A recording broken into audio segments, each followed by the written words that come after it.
Hey guys, and how are we doing today? This is 2D Life back at ya, and this is a solo video from Nathaniel. I know I already got a video out today on Tuesday, but I just got home from work an hour or two ago and I was super bored. I was like, you know what, I want to do something for our subscribers and our fans, so I want to go ahead and make a tutorial video. And I know I've had some advice videos, and this is going to be kind of like it, but that's more just quirky advice from my own life. But this is going to be a video really dedicated to an actual tutorial showing you something that would be actually applicable when it comes to YouTube, and that's creating a thumbnail. And now this video isn't going to show you all the ins and outs of thumbnails, it's going to show you specifically two things. And I'm holding up two fingers and I just realized the camera's not actually pointed at me. I'm not used to this yet. This is actually my first video doing a screen recording. To be honest, I just figured out how to do it like a few days ago, and that's what kind of prompted me to do this video. Back to what I was talking about. I'm going to show you how to do two specific things and how to make a good thumbnail. And that is one, how to do a cutout image. So let's say you want to take a picture of your face or a picture of an object, but you don't want the background. I'm going to show you how to cut it out and put it behind a new background, and then I'm also going to show you how to put a colored boundary line around anything. Let's say it's around the object, let's say it's around your face, let's say it's around words. Now the reason people do this is to really help something pop out in a thumbnail. Everyone knows thumbnails aren't huge, and to really get people to click on it, you want it to be a good thumbnail. You don't want thumbnail bait, clickbait, but you want a good thumbnail that tells the readers or tells the viewers what they're about to get into, but also be artsy and kind of nice. Now I really don't have the artistic side, so my thumbnails aren't the best, and I've also only been doing this for about a month. And if you have no idea what I'm talking about when I talk about the thumbnails, I'm going to show you an example. And now you realize I just said talk twice in like a sentence, but whatever. Okay, so this is my first ever thumbnail, so don't like judge it too hard. So the first thing I'm going to show you today is how I did this picture. How I cut out me, Paul, and Alex, and then pasted us in a new background. I'm going to show you how to do that. It's pretty simple, but when I first started doing YouTube videos, I was really curious how to do this, and I wanted to know how to do it.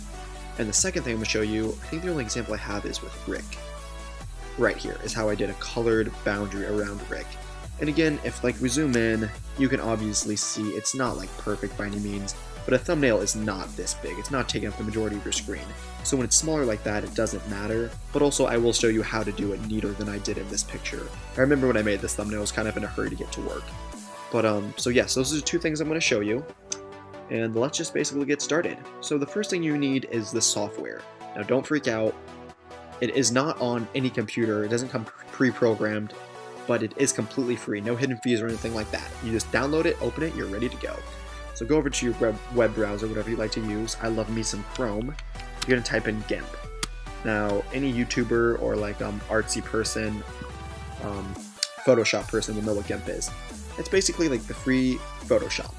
Like the really, okay, so you know how you like Mountain Dew, and then you have off-brand Mountain Dew, and you have off-brand Mountain Dew that kind of vaguely tastes like Mountain Dew. It's basically like that. It works really well for my needs, and if you don't want to spend money on Photoshop or anything like that, this will work perfectly for making thumbnails. So don't get the idea like, oh man, Gimp sucks, I need to go spend $200 on Photoshop. No, this will work fantastic. So basically, it's really easy. Right here, big and yellow. Oh my gosh, that's orange. I need to put my glasses on. In orange, you click the download button. It'll take you here, and it'll prompt you to click via BitTorrent or directly. Click directly, that's how you want to download it. You click on it, it's going to download. I've already downloaded, so I'm not going to redo it. But depending on your internet, it will take 10 to 20 minutes. My internet at home is slow, and we have like 20 people on it at once, so it took me about 20 minutes.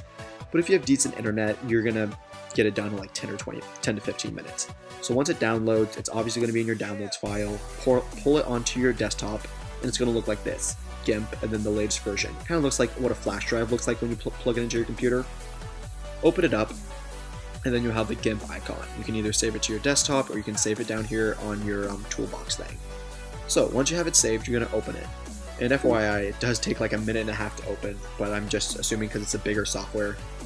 So while that's loading, I'm going to tell you a little bit about something else you need to do, and that's get the picture.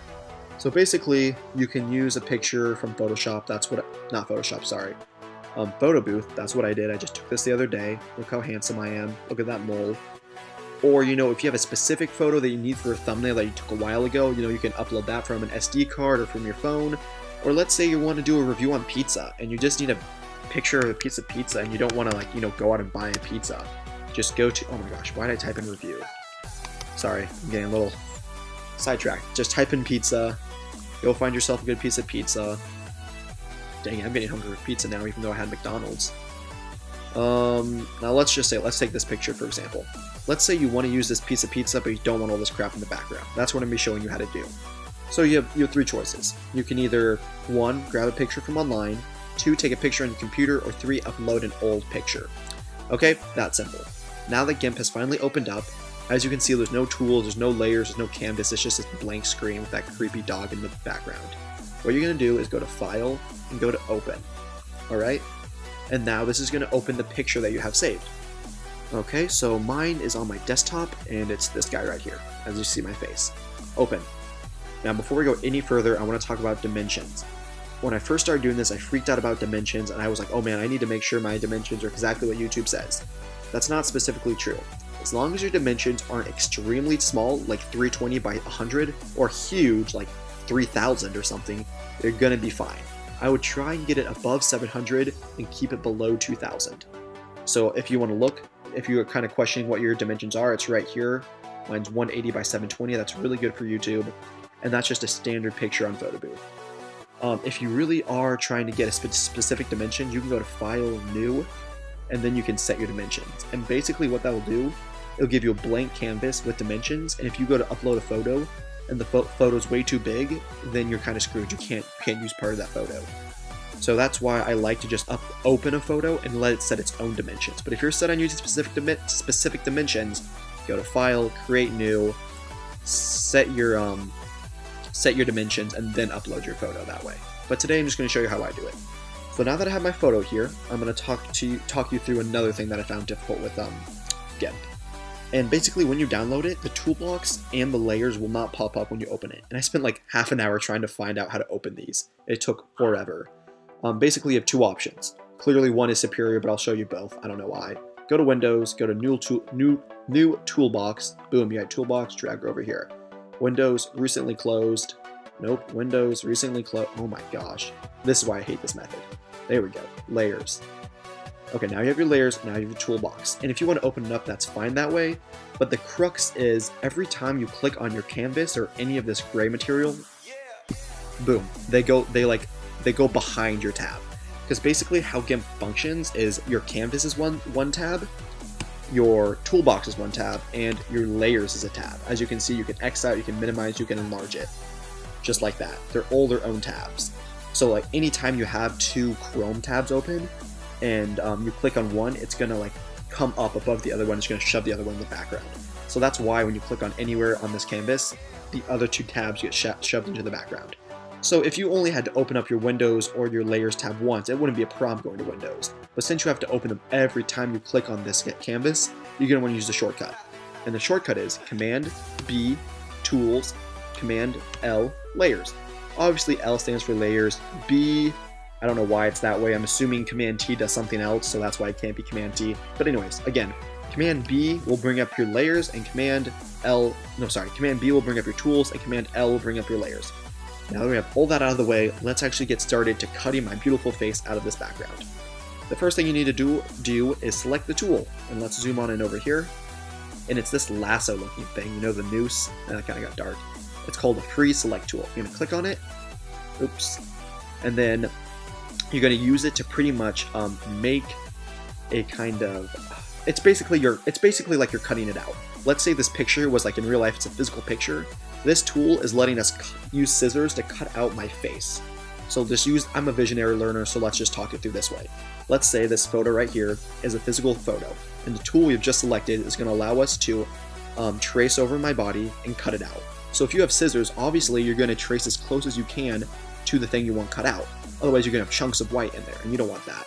So that's where we're going to use this free select tool, the lasso tool. And there's two ways to do this. And one way is really fast, but it'll give you kind of a crappier, sloppier version.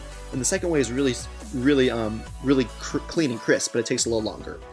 I like doing the sloppier version just because I honestly feel you can do it fast and it still comes out decently. And I'm going to show you how to do that. You start where you want it cut out. So if you have scissors, you start selecting where you would cut. So I'm going to start right here with my shoulder. You push down with one finger, keep one finger down the whole time. You know you have it selected when you have that little yellow circle up. And with the other finger, you're going to drag, just like you would with scissors. Follow where you want to go. And as you can see, I'm already cutting into my shirt a little bit, so I'm losing that. Let's just say I do a jump, boom, now you have some white in the background. But like I said, this can be done literally in like 30 seconds. Boop, boop, boop, doo, doo, doo, doo, doo, doo, doo, doo, doo, doo. Okay, this is important. Now you see how my cursor went off screen, I'm making a bunch of squiggles. None of this matters. This is not on the canvas. So all you have to do is go over here and reconnect it. Alright, and as you can see, once I connected my my line, it went away and you have this blinking black and white line all around me. And basically that just indicates what part you're going to cut out. So, now that I showed you kind of the fast and sloppy way, I'm going to undo this, Command Z, and I'm going to show you the slow but precise way. You're going to go up to View, you're going to go to Zoom, and you're going to zoom in, let's say, 400. Boom, look at that. Now you can really see my mole. I can see all the pixels with it. Okay, so you want to scroll around, and the reason I hate this way is because it's so sensitive. It might just be my computer, but it's so sensitive. So you're going to find where you want to start, and this is the difference. The other time, you know how I said click and hold down and then drag? This time you're just going to click, let go. You're going to drag, click, let go. Each time you click and let go, it's making a new segment, but this way you can really get it exactly how you want. Look, I can follow up this little ledge, I can go in and go up. Like the more little clicks you do and the smaller your increments go by, the crisper and the better it's going to be. But like I said, this can take forever. And obviously you don't have to do it that small, you can do it like this way. Or you can do boop, boop, boop, make it really small. It's up to you guys. I honestly don't prefer doing it this way. I feel like it takes way longer and it looks better, I will agree, but it doesn't look like a ton better. The example I did earlier when I did it sloppier, I did way faster than I normally do it. I would normally take like 4 minutes to do it, and it still turns out pretty good. This way will take like 10 minutes. So I don't want to do it this way. So anyways, I'm going to zoom out, and I'm going to end it, and I'm going to hit Command Z. I'm going to zoom out some more. So I'm just going to quickly show you how I'm going to do it my way, like I said. I'm just going to put my cursor there, hold down, and start dragging. It's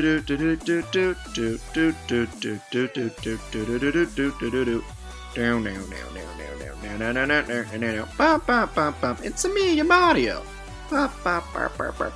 And connect. Yellow dot signifies we're connecting. Boom, we're connected. So the next part is kind of important. So you're going to pull up your layers, Command L if you forgot. You can see all your layers. Right now we only have one layer, which is the photo itself. Now, what you're going to do is you're going to hit Command X. And what's going to happen is you're going to rip out the part we have selected. So watch this. Boom. It just ripped it out. Now don't freak out. This is what's supposed to happen. So now we still have one layer, but basically we are missing part of the layer. And now we're going to hit Command V and watch over here what's going to happen. Command V. We have just pasted back my face. Nothing has moved. It's in the exact same place, but it's not part of the old layer. It's part of a new layer. It's a floating layer. It has not decided if it wants to become its own layer or if it wants to stay back home with its family. But let's give it a little nudge. Click on the new layer, the floating layer, with 2 fingers, and go down or go up. First one to new layer. Bam! It is now on its own. It's paying its call, its debt. It is a true free man. It's a new layer. So let's go back to the physical version I gave earlier. When we used the lasso tool, we were using scissors. We cut out my face from the physical picture. And then when we hit Command X, we took out my face from the background. So now imagine you're holding 2 pieces of a picture. You're holding the white background of the wall, and you're holding my face. And then when I hit Command V, you're putting my face back into the picture, but like it's floating just above the picture itself. It's not fitting snugly back in like a puzzle piece. It's floating just above it, and now it has created its own layer. So you know what that means? Since it's its own layer, we can delete this layer down here. This is a neat tool. You see these eyes right here? Basically, I can take away the vision of a layer without deleting it. So if I take away the layer we just created, boom, you're now missing the layer we took out. But I can bring it back. But let's take the first layer, the picture layer, out. Bam! Now you have my floating head, and you can put whatever you want behind it. You know, you can put another picture of a bigger floating head of my own face. You know, wowsies. Okay, now just to stay organized, let's delete this first layer. Like I said, 2-finger click, delete layer. Okay, it's out of the way. That way, just In this example, we're only going to have like 3 layers in total, but some of my thumbnails, even though they don't look very complicated, I can have like 15 layers. And then if you have a bunch of layers that you don't even need in there, it starts getting confusing. So I would suggest once you're done using a layer, just delete it. Don't like, yeah, it just makes everything easier in the long run. Okay, let me gather my my train of thought. Okay, yes, next, let's actually put a background behind us. Let me think. You know what? That pizza actually sounds pretty good. I'm kind of craving pizza now. Let's go to pizza background. Okay, I'm the worst speller ever. You can probably tell. There we go, background. I really like this color. Yeah, one of my favorite colors is turquoise and teal. Not teal, coral. So this is a pretty dope color. So let's go ahead and put this one in our background. But I want you to note something. Remember earlier when we talked about dimensions and how it doesn't matter as long as they're kind of in between 700 and what was it, like a 2000 in between that layer, you're going to be okay. But if you look right here, this says our dimensions. It's 4 by 400. That's kind of small. So if I upload it right here, the area it's only going to take is like the size of my face. It's going to be like this box right here. And that's not a problem. We have a tool on here that will let us resize something so we can stretch it out to fill this whole background. But the problem comes in when we're stretching it out. Basically, it's just getting rid of some of the pixels and making the pixels bigger. That just means the picture's not going to be as crisp, it's going to be more diluted, and no one's going to want to click on a picture that has just a really fuzzy, crappy looking background. So to avoid that, you're going to want to get a background that has a decent, the decent same size as its dimensions. You know, if you have to expand it a little bit, it's not the end of the world, it's only going to get a little blurry, just a tiny bit. Sometimes if you expand it even a little, it doesn't get blurry whatsoever. But if we're going from 400 to 8 to 1000, you better bet your butt it's going to get blurry. So you can go over here to related photos, and sometimes they have the exact same photo, but just the dimensions are changed. This is not the case, but you know, I'm not picky right now. So as you can see, that's a 4 by 50. Here we go. Here is a 1000 by 1000 pretty much. So, click it with 2 fingers. I'm going to save image as, save to my desktop, doesn't matter what I name it, I'm going to delete it later. Okay, go back over here. Okay, now you're going to X out of your layers, and you're going to pull your screen down. You're going to want to click on this guy we just downloaded. Pull this guy back up, and all you're going to do is plop this right onto your canvas. Boom. Oh, that's actually kind of interesting. Get info. That is not at all. That's a 25 by 225 by 225. That's not what we want. That's not going to work. Plan Z. Okay, let's go back over here. Let's actually view image.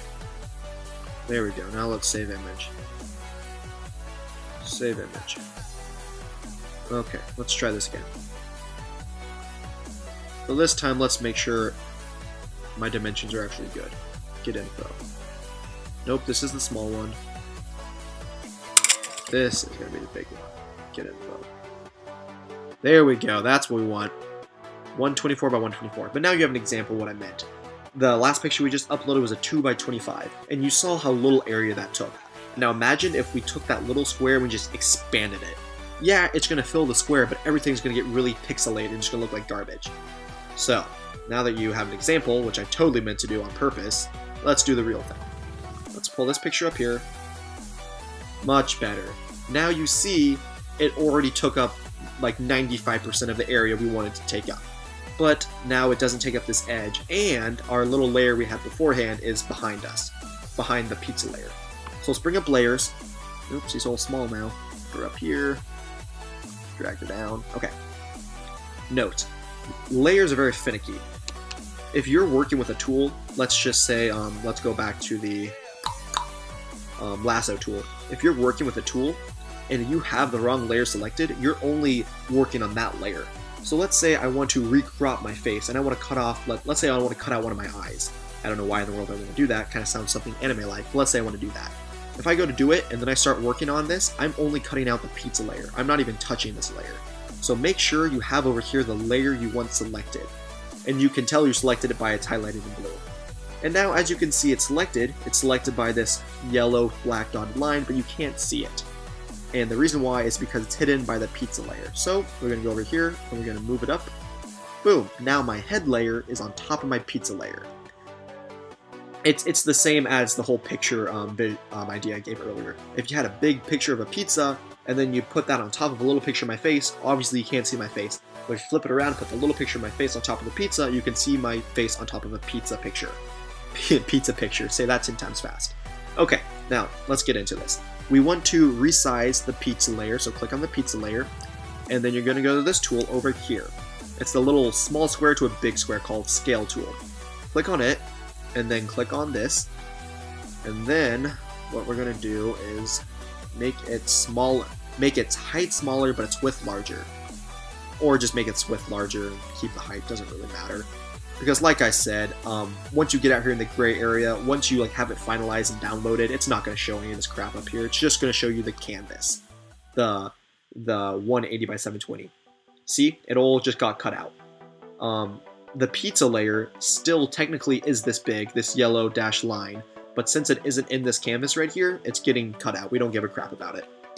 Now, if your canvas was bigger, let's say 2000 by 2000, more of the pizza layer will be showing. I'm going into too much detail than I actually want to, but that's okay. Okay, now, bam, look at that. We started out with a photo with a bland background, and we cut it out, and now we have a new background. So that already kind of makes a cool thumbnail. But with the thumbnail, obviously you need some words. Yep, people look at this, you're like, Asian boy eating pizza? Like, what's going on here? Let's tell them what this is about. So you're gonna go over here, here, a really simple tool. It looks like an A, it's for text. Click on it, and then click, and then drag. Let's say we want it that big. Now, what do we want this pizza to be about? I'm getting my words all jumbled. What do we want this video to be about? Let's say, Asian boy. Oh, that's not. Mary's Pizza. And please don't belittle my spelling. I really do suck at spelling, like the worst. Highlight all of it with a triple click or a double click, and then go over here and make it big. Because keep in mind, while this is taking up a majority of your screen, once it's in YouTube, it's only going to be shown like right here, and it's going to be really small. So if you make your words like only this really small, you might be able to read it easily on your screen right now, but once it's uploaded on YouTube, you're kind of screwed. No one's going to be able to read it.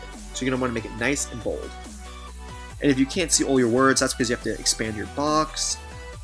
There. Okay, now I want to make this white, and there's a reason why. So if you want to change your colors, highlight all of it, go to colors. You can also change your font right there. Go here, let's make it white. Okay. Now, if you notice, the words are behind my head. It's the same example I gave earlier. If I have my picture of my face and the picture of the pizza, and I put my face behind the pizza, you can't see my face. So we have to move around the layers, click on this layer, the text, and put it on top. Now it's covering my face. So let us use this tool, the moving tool, or I like to call the cross tool. Click on her. And again, if I'm trying to move the words, but I have my pasted layer selected on my face, I'm going to move my face. Gotta make sure you're on the right layer. That gets me in the butt every time. So, grab the layer. Let's put her up here in the corner. Okay, beautiful. But now you're probably thinking, Nathaniel, those words are impossible to read. It's already really big and I'm having trouble reading it.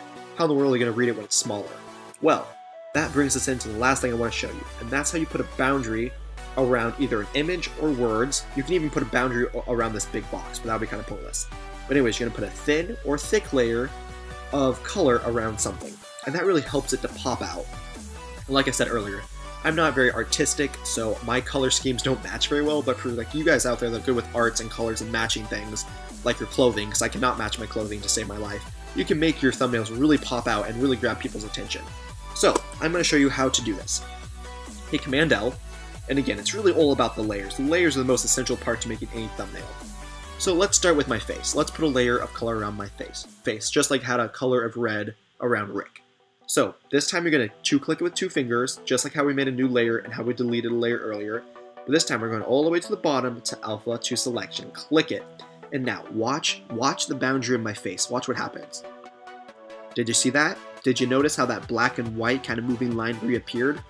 So basically what the alpha select button does is it highlights the boundary of the image. So if I were to try to make a boundary on my pasted layer of my face right now, you would get a boundary of this box right here, this yellow box. Yep, you would get a rectangular color boundary, which is not what we want. We want a boundary right around my face. So to do that, you go to the alpha select, you select your face, and now you're going to go over to select, to grow, and what this number represents how thick your boundary is going to be.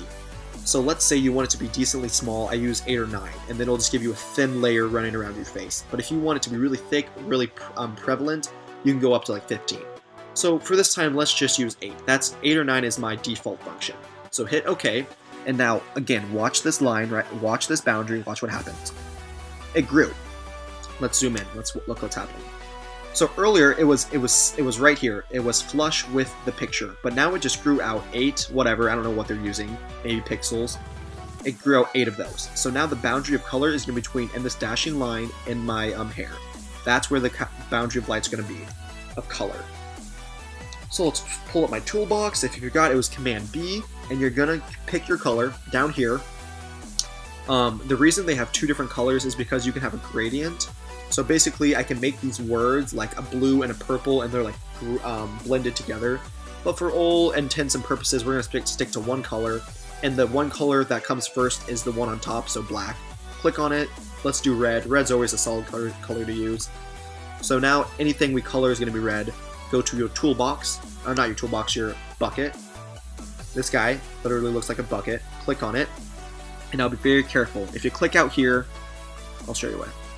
Look, if you look at the toolbox, the little icon by my arrow, there's a circle and dash, meaning you can't click here. So you gotta slide over, and boom. You see how that circle and dash changed into the color scheme? The little square and square of the colors. Now we can click. And bam, now you have a boundary. So let's pull up my layers. Now we're gonna do the same thing with the Asian boy Mary's Pizza. Because it's one thing to have a boundary on an image, that's cool, but what I've noticed is it works the best and pops up the best to have boundaries on words. It's the best way to read anything, it's the best way to get people's attention. So it's the same premise. We're gonna go over to click on the text, go to alpha selection, and as you notice, the alpha selection didn't highlight the whole layer of the box, it highlighted each individual word. Let's go to select, grow, and now let me just give you a little bit of diversity. Instead of doing a small, oh no, that's not my one. Instead of doing a small boundary, we'll do a bigger one. We'll do like 14. Hit OK. Now you can see like this boundary is really big. You can see the difference without having to zoom in. The bucket's already selected. The red is selected. Click on it, and boom. That's a lot easier to see. Now obviously you can fill in these things right there, get the O, get the A, make it really easy to see. Alright, missed an A. Last thing I'm going to show you is obviously these things are kind of clashing, so let's move a few things around. To do that is you want to go over, I can't remember if I showed you this, I did, the cross button. Click on her. Again, you got to be selecting the layer you want. We're going to click my face, and we're going to move my face over. And there you guys have it. Now, if you want to get a final look at your thumbnail before you download it, without this box around the face or without the alpha selection lines around the words, pull up your boundary and click on the background, like the pizza, or if you have a plain background, if you have a background of a cheetah or whatever, click on it. And now the yellow has selected around here, so it's not quite as annoying. And to get rid of the alpha select dashes on the text, you're going to do an alpha select on your background. So yeah, the alpha select is still there, it's still going around the picture, but it's a lot easier to visualize your thumbnail. So yeah, I think that looks pretty good. So the last thing I'm going to leave you guys with is how to save it. And you might be thinking, well, you're stupid, you just go to File and Save As. That's exactly what I did, and then I tried to upload it to YouTube and it rejected it completely. So basically Gimp is stupid, and when you go to File Save As, it saves it as a super weird format, and YouTube will reject it. And basically, I had to redo my whole first thumbnail, but it's okay. So what you want to do is go to Export As. And this is going to pop up. Let's choose where we're going to save it. I save all my thumbnails under Work, and then under Thumbnails. Look, there's all my thumbnails. And now, this is the most important part. Oh, also you can title it whatever. Let's title it, no, stop it. Let's title it Pizza Boy. That's, no, not that kind of boy. I don't need a meme. Okay, so Pizza Boy. But the most important part of this entire process is saving it under the right format, right here, all export images. Gimp gives you a crap ton of formats to choose from, but what you want is JPEG. Everyone should know what a JPEG is. Click it, and now you are ready to export. Oh, wait, I know why. When you're naming it, make sure you don't delete the format thing. There you go. Now export. You see, since I deleted it, I had no idea what the format was, so just be careful when you're renaming it. This guy's gonna pop up. Just hit export, and we should be good. Let us find out if we're good or not. I'm gonna go to work. If it ever loads, gonna go to thumbnails, and boom. There we are, guys. There is a thumbnail. Granted, this is not the most amazing looking thumbnail, but we also made it in, what, like 10 minutes? And if I wasn't doing all the tutorial, I could have done it in 5. Not trying to brag or anything, but basically we made a decent thumbnail in under 5 minutes. And if you understand all the rudimentary tools and layers on Gimp, and you're willing to spend, you know, 25 to 35 minutes on making a thumbnail, you can make a pretty great one. I'm still trying to work out the kinks, and like I said, I don't have a great artistic eye, so my thumbnails look kind of cheesy.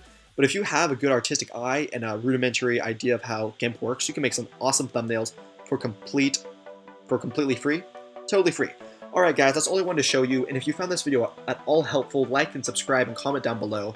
If you want to see more videos on Gimp, just let me know, because there are a ton more tools you can use to make these look even cooler. I'm playing around with some of them. So just comment down below what you guys think, and have a great day.